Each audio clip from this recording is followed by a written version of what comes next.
Criterios. Una entrevista de Mix de Medios.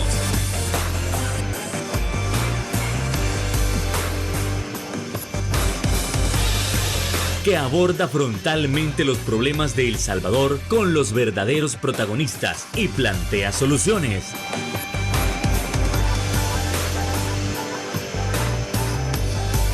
Criterios. Hola, ¿qué tal? Muy buenas noches, sean todos y cada uno de ustedes bienvenidos a una nueva emisión aquí en Criterios en este 6 de junio. Qué gusto que usted nos puede estar acompañando para abordar esos temas tan importantes que están aconteciendo en nuestra nación. Como ustedes saben, no se puede dejar de lado las constantes denuncias hacia las arbitrariedades del régimen de excepción. Es decir, en la actualidad esto se está poniendo cada vez más grave.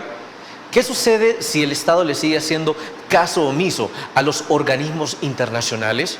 Y además, es que el número de inocentes detenidos sigue creciendo y creciendo.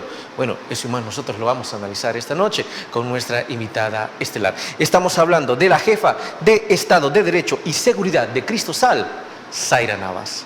¿Qué tal? Muy buenas noches, encantado que usted nos pueda estar acompañando. Gracias, muy buenas noches, un saludo a todo el público de Criterios. Encantado que usted nos haya aceptado la invitación. No hacemos esperar más a nuestra audiencia. Entramos en materia con este primer punto, que es: ¿realmente hay violación de derechos humanos? ¿Y por qué digo realmente? Porque existen ambos criterios, existen ambas vertientes.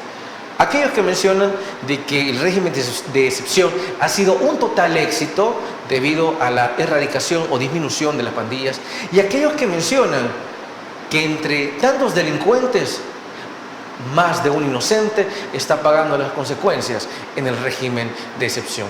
¿Con qué nos quedamos? ¿Hay violación de derechos humanos? Y si la hay, ¿qué tan grave es? Por favor. Bueno, hay que decir que la población salvadoreña ha sufrido muchísimo por muchos años de la violencia criminal de las pandillas. Todos y todas hemos sido víctimas de alguna manera, directa o indirecta, de las pandillas, sí, y particularmente la gente más pobre del país. Sin embargo, medidas de políticas en materia de seguridad se han experimentado desde hace muchísimos años, desde que este fenómeno surgió, hablando de la posguerra, por cierto.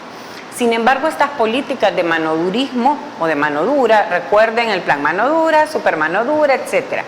Estas políticas lo que generaron fue hacer más fuertes estas estructuras. Pasaron de ser unos muchachos que pedían un colón, después una cora, que hurtaban, robaban, a ser asesinos y luego a pertenecer a estructuras criminales, de crimen organizado. Ahora, la forma de enfrentar este tipo de delitos es lo que ha estado en cuestionamiento, de enfrentar a estas estructuras. Este presidente viene y lanza un plan control territorial al inicio de su gestión. Lo extraño es que al principio de su gestión nos decían que teníamos 2 muertos diarios y que habíamos reducido de 10 que había dejado el gobierno anterior, o que esas eran las cifras que habían quedado del gobierno anterior, a 2 o 3 homicidios diarios por el supuesto plan control territorial, que por cierto nadie conoce, no está escrito, ha sido declarado reservado, etcétera. Pero las investigaciones de distintos organismos nos daban cuenta que no había cambiado nada en los territorios. Es decir, la policía no estaba implementando planes distintos a los que ya hacía, etcétera. Lo que sí es que en el año 2019 y 2020, 19, 20 y 21, disminuyeron el número de capturas. Eso lo pueden ver en las estadísticas que todavía están publicadas. Disminuyó significativamente el número de capturas. De hecho, para el año 2021, las capturas habían bajado a 20,000, cuando años previos habían sido de 60,000. ¿Qué había detrás de esto? Bueno, investigaciones periodísticas y el mismo Departamento de Estado de Estados Unidos y el fiscal de Nueva York han hecho una acusación muy seria contra algunas líderes o jefaturas de estas estructuras de pandillas y han señalado la negociación que existía entre el gobierno y las pandillas. Se refiere a la negociación que en su momento dio a conocer el periódico digital El Faro, donde también se determinaba que lo que había cambiado es que el gobierno les había establecido a las pandillas que no dejaran los cadáveres aventados, sino que los enterraran, más o menos. Sí, al parecer, más allá de esa negociación, lo que había era bajar la violencia a cambio de ciertos privilegios económicos, privilegios en las cárceles. Hay una cantidad de investigaciones que se han revelado recientemente. Lo que pasa es que lamentablemente no se dan a conocer en la mayoría de medios de comunicación y por eso es que la población no sabe de esto. Pero, por ejemplo, jefaturas de estas estructuras delincuenciales, los ranfleros, han salido del penal y han sido del penal de máxima seguridad de Zacatecoluca y fueron trasladados a centros hospitalarios privados. ¿Qué preso va a centros penales privados? Otros han salido en libertad, huyeron a México y acaban de ser capturados, algunos en Estados Unidos. Ahora, lo que estoy diciendo es que detrás de esos 2-3 años que vivimos, de los primeros 2 años y medio del gobierno del presidente Bukele, se mantuvo una reducción de homicidios, de acuerdo con estas investigaciones ratificadas además por el fiscal del este de Nueva York, que ha presentado esa acusación. Y si leemos detenidamente, yo invito a la población salvadoreña a leer el informe de Cristosal.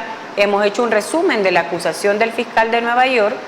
Establece con claridad que estos jefes de estas estructuras delincuenciales tenían una alta influencia en el gobierno y que había una negociación con el gobierno del presidente. Y eso hizo la disminución de homicidios en los territorios en los primeros años. ¿Qué ocurre en marzo de 2022? Hay una ruptura de esa negociación, hay varios picos o varias elevaciones de homicidios en determinadas fechas, me parece que en mayo, en septiembre del año anterior, que daba cuenta que cuando al parecer había crisis en la negociación, subían los homicidios. Es decir, que las pandillas tenían ese control. Pero se rompe esta negociación y el gobierno lanza lo que denomina el régimen de excepción. Un régimen de excepción que limitó al principio 4 derechos constitucionales.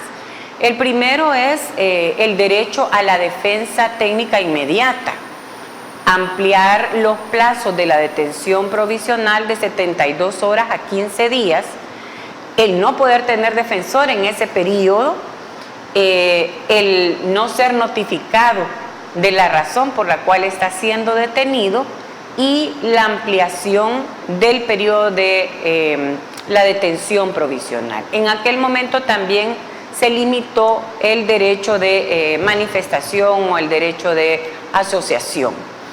Pero llevamos 14 meses del régimen de excepción. ¿Y qué tenemos como resultado de eso? El gobierno anuncia más de 68,000 detenciones en estos 14 meses, pero no nos dice quiénes están procesados por qué delito, no nos ha presentado a los responsables de esa masacre, de esa matanza del 25, 26 y 27 de marzo de 2022. No hay ningún detenido, o al menos no lo han presentado como tal, cuando este gobierno suele ufanarse mucho de a quienes detiene y cómo los detiene, ¿verdad? Tampoco el gobierno nos dice cuántos están detenidos por ser ranfleros, es decir, de la máxima jefatura de estas estructuras delincuenciales, cuántos están detenidos por ser corredores, gatilleros, etcétera. No nos dice eso. Sin embargo, una investigación que hizo Human Rights Watch, que es una organización con la que Cristosal trabajó un informe, que obtuvo una base de datos de las personas privadas de libertad hasta septiembre del año 2022, da cuenta que solo apenas el 4% o menos del 4%, o el 2% si no me equivoco, están detenidos por homicidio. Más del 80% están detenidos por agrupaciones ilícitas y un porcentaje menor por organizaciones terroristas. ¿Qué nos dice eso? En primer lugar, también los testimonios de las víctimas o de las familias de las personas detenidas nos dicen que el procedimiento es llegar a las casas antes bajo el plan Casa Segura, decirle le estamos revisando sus documentos, ingresar a las casas. El régimen de excepción no permite el allanamiento de morada o allanamiento de la residencia o domicilio, pero ahí llegaban a las casas, registraban a la persona, llevaban una lista y se los llevaban detenidos. Una cantidad de vulneraciones a derechos ahí. Allanamiento de morada, detención ilegal, etc. Y a la gente le engañaban, a las familias, y les decían, miren, no, ya va a regresar, solo lo llevamos para verificación. Así como esa, gente que iba a su trabajo, gente que tiene tatuajes artísticos. Obviamente hay pandilleros detenidos, eso no se puede negar, pero la proporción entre pandilleros detenidos y personas no pandilleras es algo que no se puede decir con certeza, porque el gobierno es un gobierno muy oscuro, con mucha opacidad, no da información, niega a decir, si realmente esto fuera exitoso, ¿por qué no nos dice cuántos son pandilleros y cuántos no? ¿Por qué están deteniendo de manera irregular a miles de gente que han sido víctimas de las pandillas y víctimas ahora del gobierno? Muchas de estas personas tienen familiares que han sido ejecutados por las pandillas, vivieron durante toda su vida extorsionados por estas estructuras, sometidos las niñas y las adolescentes, víctimas de la violencia de las pandillas, y ahora son víctimas de la violencia estatal. Entonces estamos hablando de un régimen de excepción que al final de cuentas es una política de populismo punitivo, es decir, de mostrarle a la población que el gobierno es eficiente, que ha hecho tantas capturas y que está castigando a los delincuentes. Pero miles de personas de las que están detenidas son personas inocentes. A ver, a la mitad usted planteaba que realmente sobre el plan control territorial nunca se había dado un documento, nunca se había establecido de realmente cómo iba a funcionar. Entonces, ¿podría establecerse que el plan control territorial realmente no era un plan de seguridad, sino que era el nombre de la supuesta negociación entre el gobierno y las pandillas? Yo no sé si es el nombre. La policía suele tener planes operativos para todo, para todo. Sin embargo, en los planes, usted revisa las memorias de labores de la policía, yo lo he hecho, las memorias de labores de la policía, los planes que son y pueden ser públicos, y las acciones que incluyen el plan control territorial, porque no lo conocemos, nunca se publicó, no son en lo absoluto diferente al plan El Salvador Seguro, al plan Sarizá, y tiene sus variaciones, pero es lo mismo. Lo que creo es que el plan control territorial fue una política mediática, fue un anuncio mediático, y detrás estaba la negociación con las pandillas. Y ante estas detenciones arbitrarias podemos mencionar que en las últimas semanas han aumentado, eso tras la pausa comercial. Volvemos.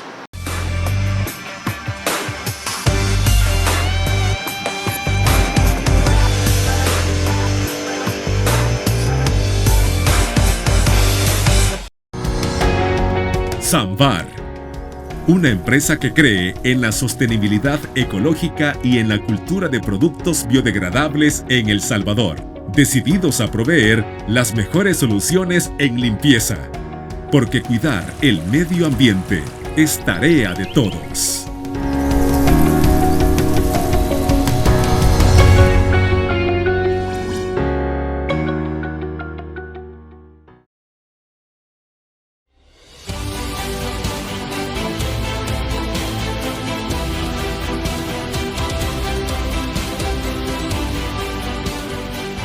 Nuestro compromiso, nuestra pasión, son algunas de las cosas que nos caracterizan como salvadoreños. Farmacia La Buena, la farmacia de todos.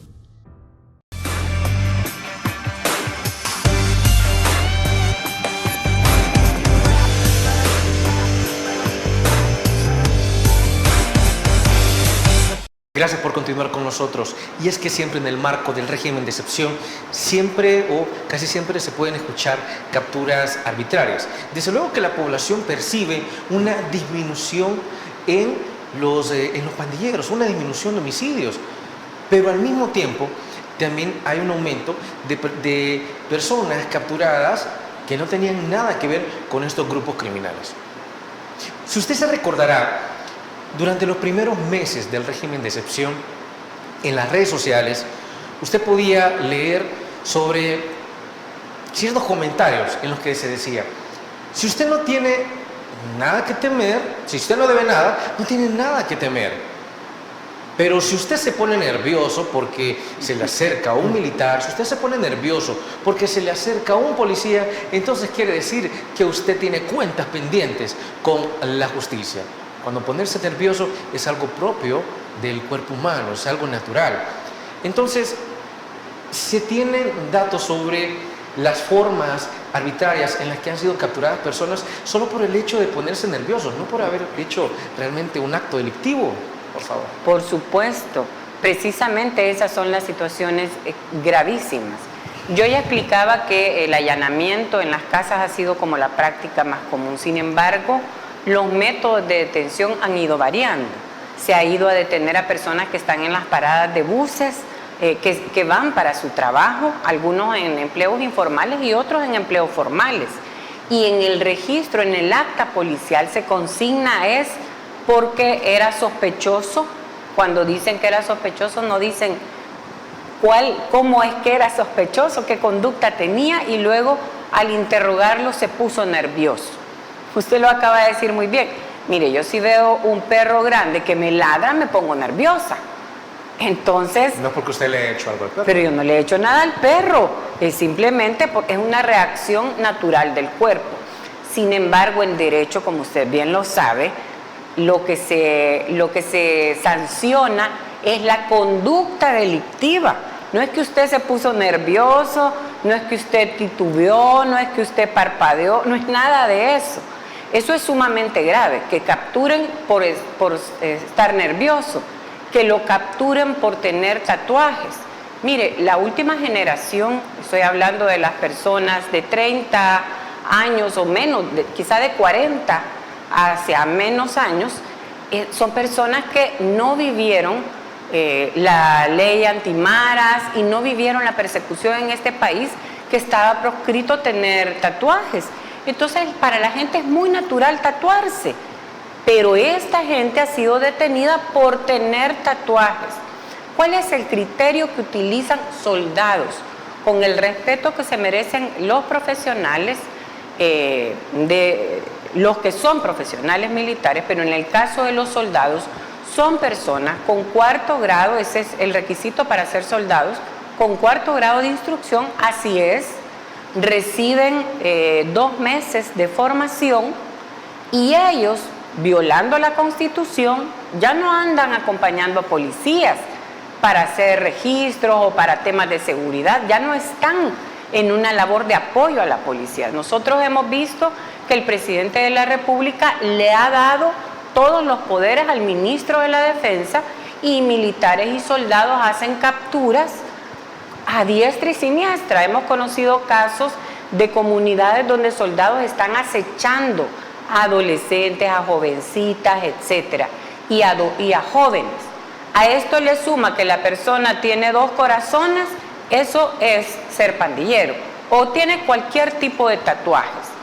¿Qué ocurre? Esa es una detención arbitraria. Los soldados llevan a estas personas a la sede policial y casi que les dan órdenes a los policías, y los policías que me escuchan no me dejarán mentir. Se los llevan y les dicen tienen que procesarlos porque son pandilleros.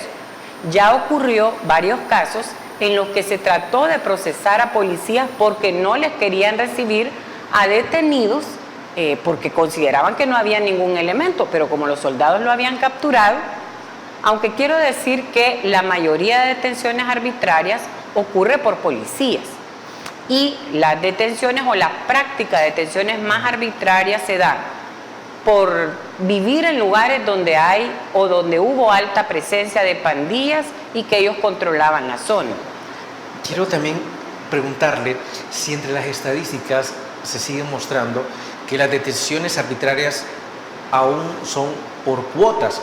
Y es que recordemos que al principio lo que se había investigado, al menos al principio del régimen, era que por delegación se pedían a 6 personas. Y si usted llegaba a las 10 de la noche y no había tenido 6 personas, no importa, pero usted tenía que... 100 personas, ok. Pero usted por delegación tenía que tener esa determinada cantidad. Entonces, en los últimos meses se ha determinado que esa cuota ha disminuido o ya no existe cuota. ¿Cómo no? Sigue existiendo cuota. La cuota fue además algo denunciado por los mismos policías y le decían a la gente, mire, yo lo siento, pero tengo que cumplir órdenes. Incluso muchas de las personas, pues muchos de los policías... Exacto. Y muchos de los policías le dicen a la gente, mira, yo sé que vos no estás en nada, te conocemos, jugás fútbol con nosotros en el puesto policial o la delegación, pero órdenes son órdenes. Esa es una evidencia de este tema. Ha disminuido el número de capturas. Recordemos que ya tienen más de 68,000 personas detenidas. ¿A quiénes más se van a llevar? Eso por un lado. Sin embargo, sigue ocurriendo el tema de las cuotas. Y las cuotas incrementan en la medida que el discurso presidencial de demanda, de luchar contra el régimen, por ejemplo, en estos últimos días, justo previo al discurso, a los 4 años del gobierno del presidente Bukele, lo que vimos es que hubo un leve incremento de homicidios y esto devino en que se le cortaran las licencias a los policías y nuevas redadas de capturas. Quiero decir que también otro patrón de detención, y es que esto ha servido para pleitos entre vecinos, para persecución o acoso que los policías han hecho durante muchos años hacia mujeres, adolescentes o cualquier otra persona. Ha servido, lo que más ha ocurrido en los últimos meses son las detenciones por denuncias anónimas. Y esto es sumamente peligroso, nos recuerda lo que ocurrió en la guerra. Cualquier persona llama y dice, en la casa número tal hay un muchacho que se llama Jorge, que es de estas características y es pandillero. Y lo llegan a traer. Es decir, si usted no hay investigación previa. Claro, a ver, si usted me cae mal a mí, o si usted el día anterior dejó su carro enfrente de mi cochera y usted se negó a moverlo en primera instancia, yo automáticamente le digo al régimen, mire, esta persona es pandillera. Es decir, por ajuste de cuentas se ha llegado a acusar a esta persona, o incluso hasta por celular, como se quedó viendo a mi esposa, entonces usted se va a ir con el régimen. Mire, es una serie de situaciones muy similares a las que usted plantea, incluso entre familias que se están disputando tierras, y lo más, entre las cosas más graves son policías que tienen rencillas con personas. Por ejemplo, hemos conocido muchos casos de personas que denunciaron a policías por abuso de autoridad, porque les hicieron una venta ilegal, por cualquier cosa. Esos policías han ido a detener a estas personas y les han aplicado el régimen. Y no solo los han acusado de agrupaciones ilícitas, sino de organizaciones terroristas, que eso inmediatamente implica que esta persona vaya a áreas donde realmente hay pandilleros, en los penales. Yo quisiera comentarle lo grave que ha sido para las personas que han vivido la detención bajo el régimen de excepción y que han salido gracias a que tienen una situación económica distinta. Hay que decir que el régimen de excepción tiene un rostro de pobreza muy marcado. Solo aquellos que pueden probar que tienen un trabajo formal, decir que declaraban renta, que declaraban IVA, que están casados, que están pagando un crédito, que tienen una casa, etcétera, solo a ellos los jueces les dan medidas sustitutivas a la detención provisional. El presidente o los funcionarios de seguridad anunciaron hace unos meses que llevaban más de 3,000 personas libres y ahora anuncian que son más de 5,000. Ciertamente ha salido un número de personas y ellos se refieren de manera, a mí me parece burlesca y muy irresponsable, el que digan que es un margen de error o el que digan que este es un costo. Pero si estamos hablando de vidas. Por ejemplo, lo que dijo el vicepresidente de la República, Félix Ulloa, hace unos meses, que él sabía que había un margen de error de tan solo 5%, lo cual a muchas personas les indignó, porque ese tan solo 5% son vidas humanas, ¿no? O sea, si estamos hablando que hay 68,000 detenidos, imagínense cuánto es ese 5%. Sin embargo, hasta este momento efectivamente ha salido un buen número de personas. Estas personas que han logrado salir por una condición distinta, es decir, los campesinos, las personas que son vendedoras ambulantes, las empleadas domésticas, la gente que no tiene posibilidades de tener una carta de trabajo, que no tenía créditos, que no tenía... Esa gente como prueba arraigos, no puede salir, aunque no sea pandillero. Entonces, ¿qué han vivido esta gente? Porque creo que es importante que la población sepa que miles de inocentes están detenidos y la prueba es que han salido muchos, aunque hasta este momento no han sido declarados inocentes.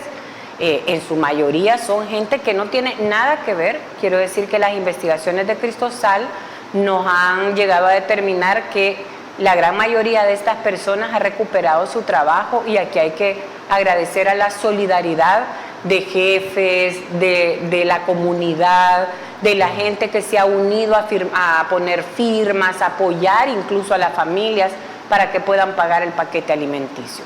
Pero esta gente ha vivido torturas, ha vivido golpes, malos tratos, ha vivido falta de alimentación, ha sido objeto de vejámenes impensables, y como han podido ver en algunas de las fotografías que permiten publicar, salen con enfermedades a veces por lo general adquiridas en los centros, a veces si tenían enfermedades crónicas se han estas agravado, pero salen en un estado de desnutrición severo, con enfermedades gravísimas de la piel, respiratorias, entre otras. Y es que esto también podría considerarse que es algo de clases sociales, así como algunas personas mencionan, las capturas son del Salvador del mundo para abajo, pero del Salvador del mundo para arriba todos son libres. Bueno, eso tras la pausa comercial. Volvemos.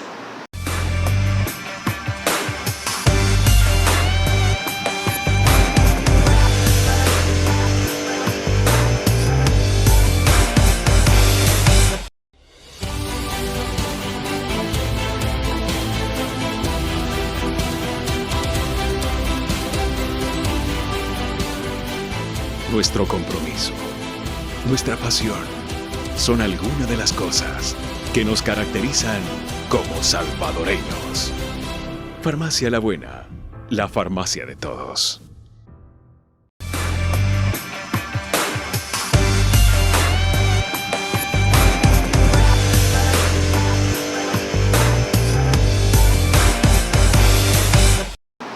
Así como cerramos el bloque anterior, nos preguntamos, ¿el régimen de excepción se ha encargado entonces de realizar las capturas del Salvador del mundo para abajo, tomando referencia a San Salvador, pero nada del Salvador del mundo para arriba? Número 1.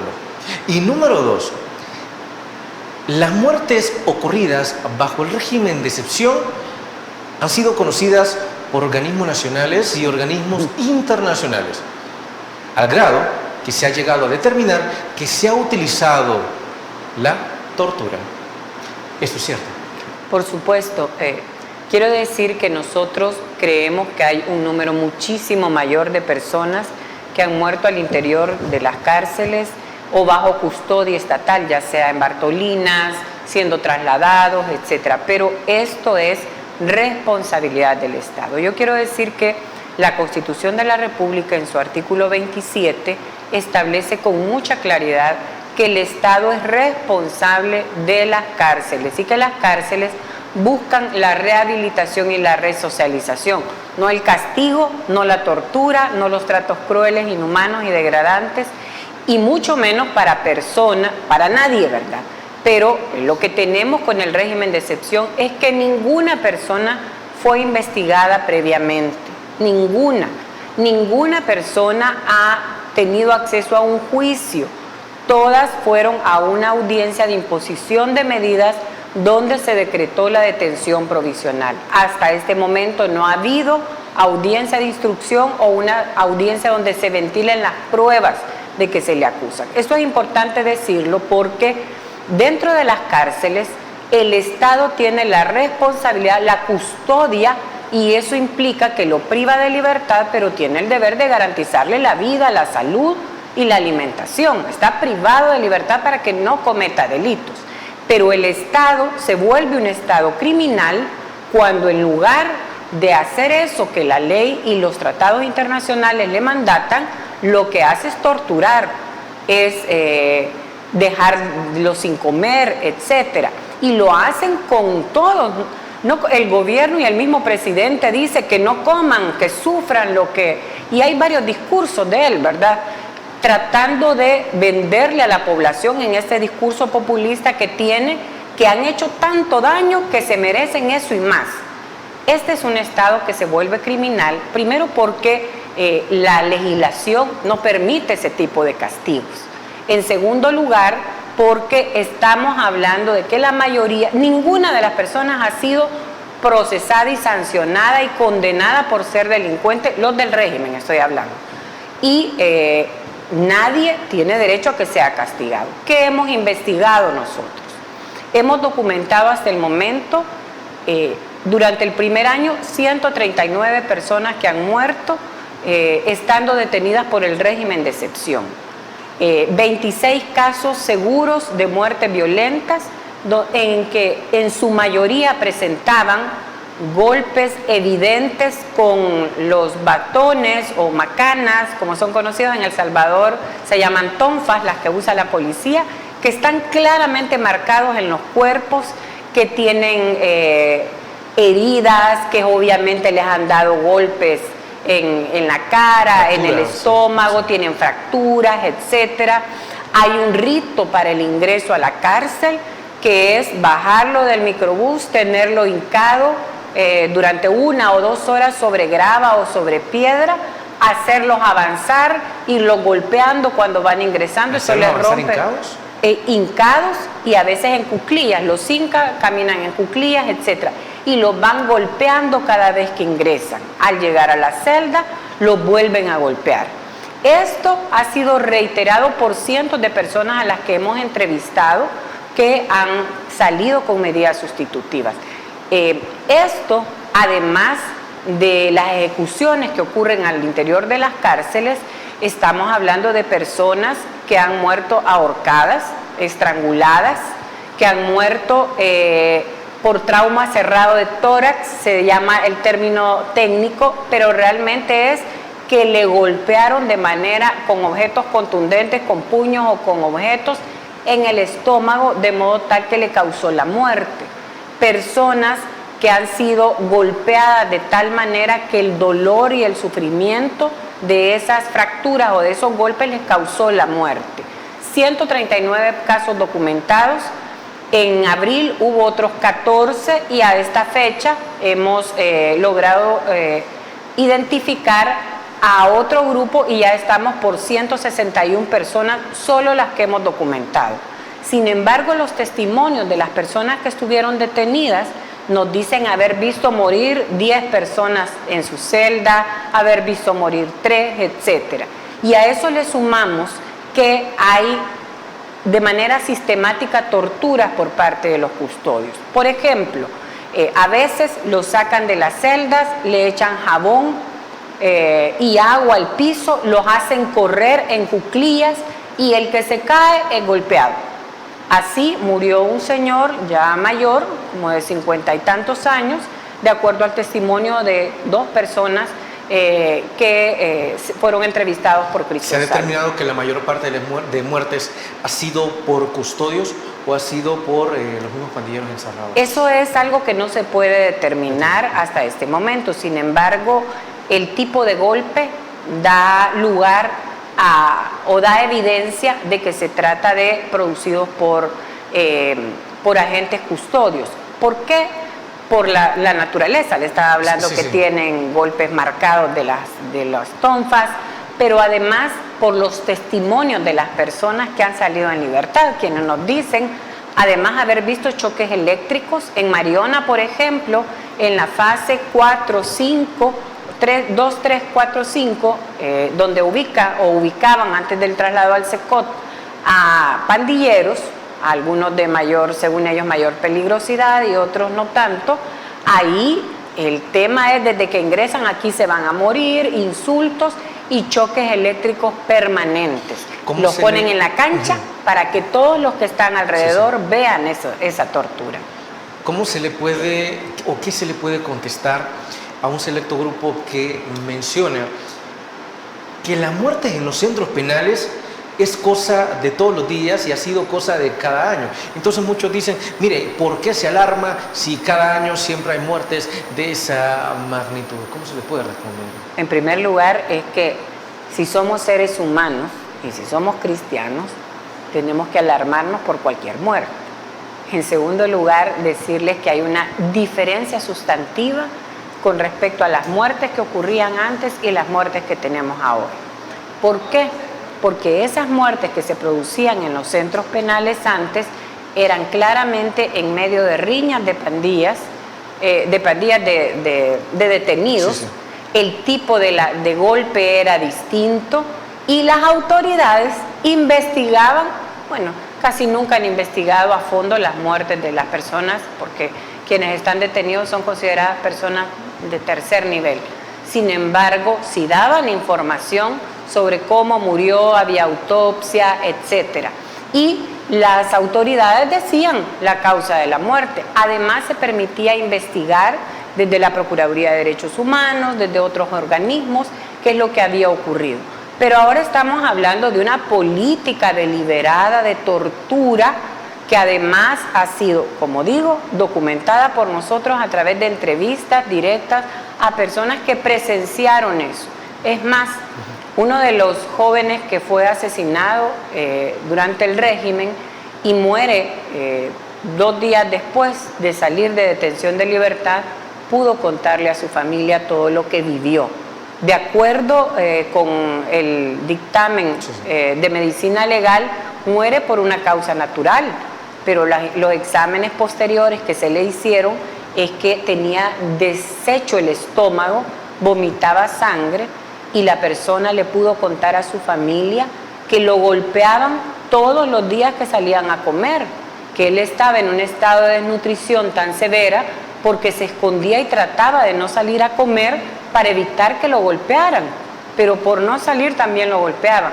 Y las últimas veces, fue hospitalizado 2 veces, las últimas veces ya lo golpeaba en el estómago y estuvo hospitalizado durante varios días en un centro nacional. No le avisaron a su familia pidió medida sustitutiva, fue la misma familia, y la jueza le dijo a la familia, mire señora, le voy a dar una buena noticia.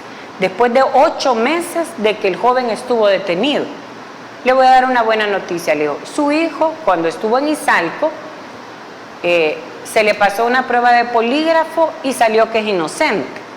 Imagínese usted. Y en Izalco estuvo el primer mes, de detenido. Y luego le dice, le tengo que dar, por eso le dice, es que va a quedar en libertad. Pero le tengo que dar otra mala noticia. Su hijo ya tiene una enfermedad crónica terminal y ya pues sus días, y usted mejor lléveselo a su casa, señor. Dígame usted si eso no es indignante, si un juez que le dice a una persona, se le pasó la prueba de polígrafo y sabemos que es inocente. Qué dolor para esa familia, que además sabía que su hijo era inocente, que se lo manden casi en una caja. Hay otros casos en los que han entregado en medicina legal las cajas cerradas para que la gente no vea los cuerpos. Entre algunas de las fotografías que Cristosal ha publicado en su informe, hay fotografías de personas que tienen una perforación de bala. Es decir, estamos hablando, díganme si es que hay armas de fuego adentro de los penales, pero eso no debiese ocurrir, ¿verdad? Entonces, realmente hay suficientes elementos para determinar que esta es una política estatal que es avalada, ordenada por el director de centros penales, por el ministro y por el mismo presidente de la República. Los custodios son ejecutores de este tipo de acción. Se ha mencionado mucho que dentro o en los alrededores de los centros penales hay una especie de cementerios clandestinos. No sé si será muy directa la pregunta o también ustedes tendrán alguna especie de información sobre este tipo de hallazgos que de manera oficial no se ha publicado. Pero eso lo analizaremos tras la pausa comercial. Volvemos.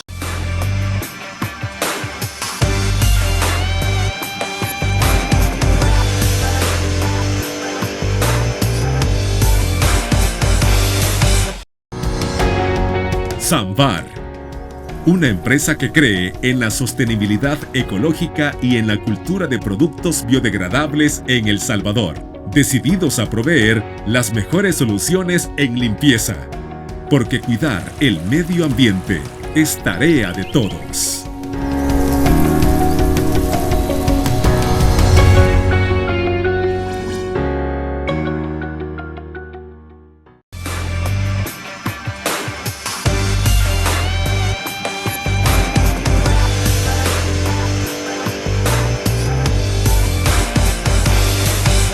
Con nosotros y tal cual como preguntábamos, es que se ha determinado que realmente en los alrededores de los centros penales hay cementerios clandestinos. ¿Hay investigaciones ya sobre ello?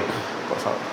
Bueno, hemos determinado que hay personas que han sido enterradas en fosas comunes, y esto una falla gravísima del sistema penitenciario cuando tiene claridad de a quienes han detenido. Las familias van y se registran, ponen su dirección, su teléfono, etc. No tendría por qué haber personas enterradas en fosas comunes. Hay información que nosotros aún no hemos verificado, que hay además otro tipo de fosas. Fosas clandestinas siguen existiendo, producidas por las ejecuciones que hacen las pandillas por personas desaparecidas. Sin embargo, detenidos durante el régimen, lo que tenemos son testimonios que aún la información no se puede verificar, de que hay en algunos penales que se han enterrado personas, por ejemplo en Mariona, pero esto es algo que todavía no se puede verificar. Se podría hacer si efectivamente las autoridades investigaran este tipo de hechos, es decir, que el número de fallecidos es muchísimo mayor. Ahora, esto también entiendo que lo están tratando de investigar los organismos internacionales. Y es que la pregunta acá es, ¿qué tanto daño o qué tanto le puede afectar al país el hecho de hacer caso omiso a todas las advertencias o a todas las denuncias de cada uno de los organismos internacionales? Y además, hay manera de responder a lo que menciona el presidente Bukele cuando dice, mire, ustedes por los verdaderos inocentes, ustedes jamás han velado, sino que ustedes más bien quieren velar por los pandilleros, y si ustedes quieren, entonces, o tienen un mejor plan, nosotros lo recibimos, pero si no tienen, entonces nosotros les damos los pandilleros al 2 por 1. ¿Cómo se le puede contestar a eso? Bueno, mire, en primer lugar le voy a contestar no de manera populista como lo hace el presidente. Él manda mensajes para que queden en el ideario de la gente y pone enemigos y amigos, ¿verdad? O los buenos y los malos. Quiero decir que Cristosal y la mayoría o todas las organizaciones de sociedad civil durante muchos años han trabajado haciendo lo que le corresponde al Estado. Por ejemplo, Cristosal es la organización que, entre otras, que propuso la ley contra la desaparición forzada de personas provocadas por pandillas. Cristosal tuvo y ha tenido desde hace muchísimos años programas de protección para víctimas del desplazamiento forzado interno provocado por pandillas. De hecho, hasta antes del rompimiento en las relaciones, coordinábamos con la Dirección de Atención a Víctimas la atención a personas desplazadas por pandillas. Y que, según entiendo, lo que ustedes han venido haciendo no es trabajo que inicia a partir de la entrada del presidente Bukele, sino que eso venía desde gobiernos anteriores que ustedes trataban de atender a las víctimas de desplazamiento forzado. De hecho, Cristosal era la organización a la que instituciones gubernamentales remitían, incluso la actual dirección, en este gobierno, la Dirección de Atención a Víctimas y al Servicio Social Pasionista, al IDUCA, a otras organizaciones. Por supuesto, a nadie le gusta que lo controlen, ¿verdad? Y a un presidente de corte autoritario y de tipo populista, es muy fácil decir, vengan ustedes y hagan lo que les corresponde, o ustedes defienden pandilleros, etc. Claro, hay toda una campaña millonaria. Recordemos la cantidad de fondos que este gobierno le pasa a la Secretaría de Comunicaciones de la Presidencia. Así es que son millones Y esto no es solo a nivel nacional, sino internacional. Ciertamente este presidente es muy popular a nivel internacional, porque lo que vende y las imágenes que se sacan son de pandilleros detenidos, no sacan de las personas desnutridas ni de las víctimas inocentes del régimen de excepción. Hay toda una campaña que vende esa imagen del presidente. Claro, organizaciones y organismos internacionales serios verifican las obligaciones internacionales y cuestionan a este gobierno. Quiero decir que este gobierno no solo ha violado los tratados internacionales, la Convención Americana de Derechos Humanos, la Convención sobre Derechos del Niño, los tratados de Naciones Unidas, etcétera, sino que además ha faltado al respeto y ha maltratado a relatores de Naciones Unidas, a la Comisión Interamericana, los acusa de ser aliados de la oposición, una cosa absurda, porque estos organismos durante años han cuestionado a los distintos gobiernos. ¿Esto qué consecuencias le va a traer al país? Ya las está trayendo. Ya este país ha sido señalado como un país violador de derechos humanos. Y probablemente el presidente dice, no me dan dinero, eso lo dijo en su discurso, aquí se hace lo que se decide, no sigo agendas internacionales. Sin embargo, este es un país que no tiene producción, que no tiene riquezas propias. Si analizamos, otro dato importante es el índice de pobreza en el país. En lugar de incrementar la capacidad de adquisición, hemos caído y tenemos un mayor índice de pobreza. ¿A dónde nos va a llevar esta situación de violación de derechos humanos? A que este país sea finalmente excluido de beneficios, etcétera. Continuemos entonces con ese análisis tras nuestra pausa comercial. Estos criterios.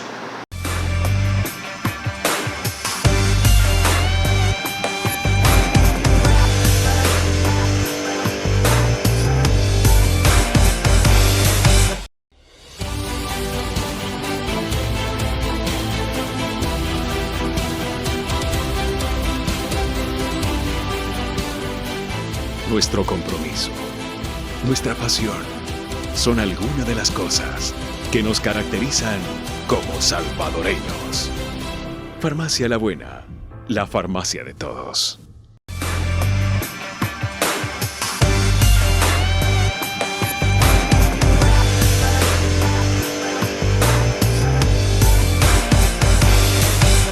Y es que algo que se ha mencionado es que realmente casos como los que se han hablado, como los que se han expresado durante todo el programa, eran casos que se venían documentando desde la extinta CICIES. Entonces, es un problema de ahora, es un problema de hace años, es algo que aún se tiene que investigar fuertemente, es algo por lo que se tiene que hacer justicia, el hecho de que la corrupción estaba estrechamente vinculada con las pandillas. Bueno, una de las promesas de campaña del presidente fue crear una comisión internacional para investigación de la corrupción, la CICIES, y con el apoyo de la OEA fue creada por mandato gubernamental. Duró un año. ¿Por qué? Porque los 12 casos que documentó la CICIES con apoyo de la Fiscalía son casos de corrupción del actual gobierno. En declaraciones de funcionarios de la OEA, un comunicado que saca la OEA, dice claramente que lo que quería el presidente era manipular el rol de las CICIES y que se investigara la corrupción, según él, del pasado, pero no tocara su gobierno. Entre ellos, el bono de los $300. Hay ahí mucha tela que cortar y señalamientos muy claros de personas que salían reiteradamente repetidas, de entrega a pandilleros de ese bono de $300. Hay 12 casos que la Fiscalía los tenía en una investigación a la que llamó Catedral, y eso es lo que provocó la destitución del anterior fiscal, Raúl Melara, del desmantelamiento de la unidad especializada de investigación de la corrupción de la Fiscalía, y hemos escuchado declaraciones de este fiscal, que lo que había es un intento de tapar la corrupción de este gobierno. Por eso es que, presidente, ¿quién le va a creer ahora que diga que viene un nuevo periodo de una lucha contra la corrupción? La corrupción y la limpieza siempre se empieza en casa y tiene una cantidad de funcionarios que han sido no solo señalados aquí adentro, sino el mismo Departamento de Estado de Estados Unidos los ha sancionado por corrupción. Hablamos del señor Osiris Luna y su madre, hablamos del ministro de Salud, hablamos de varios diputados y la señora Carolina Recinos, entre otras personas que han sido denunciadas por corrupción. ¿Cómo nos viene a decir el presidente ahora que va a haber una lucha frontal con la corrupción si sigue manteniendo a funcionarios que fueron ya investigados por las CICIES, que fueron documentados los casos por la Fiscalía, que estos casos han llegado a otros países y que ya hay sanciones de tipo personal y de tipo económicas para estas personas? Realmente me parece que forma parte de una nueva estrategia comunicacional en la medida que se le va desgastando el tema del régimen de excepción. Zaira Navas, hemos llegado al final de nuestro programa, pero no queremos irnos sin antes agradecerle por haber traído sus criterios y también su análisis respecto a las diversas investigaciones que han ocurrido desde antes del régimen de excepción y hasta la continuidad del mismo. Esperamos tenerla en una próxima ocasión para un análisis todavía mucho más amplio de lo que ahora ha sido. Muchas gracias y muy buenas noches a todas las personas que nos ven y escuchan. Bueno, muy buenas noches para usted también. Amigos y amigas televidentes, gracias por habernos sintonizado una vez más. Recuerde, el criterio más importante siempre lo va a tener usted. Que descanse. Feliz noche. Criterio. Una entrevista de Mix de Medios.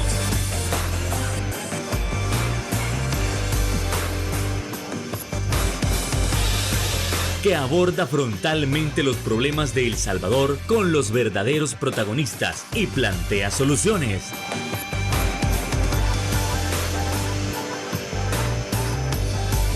Criterios.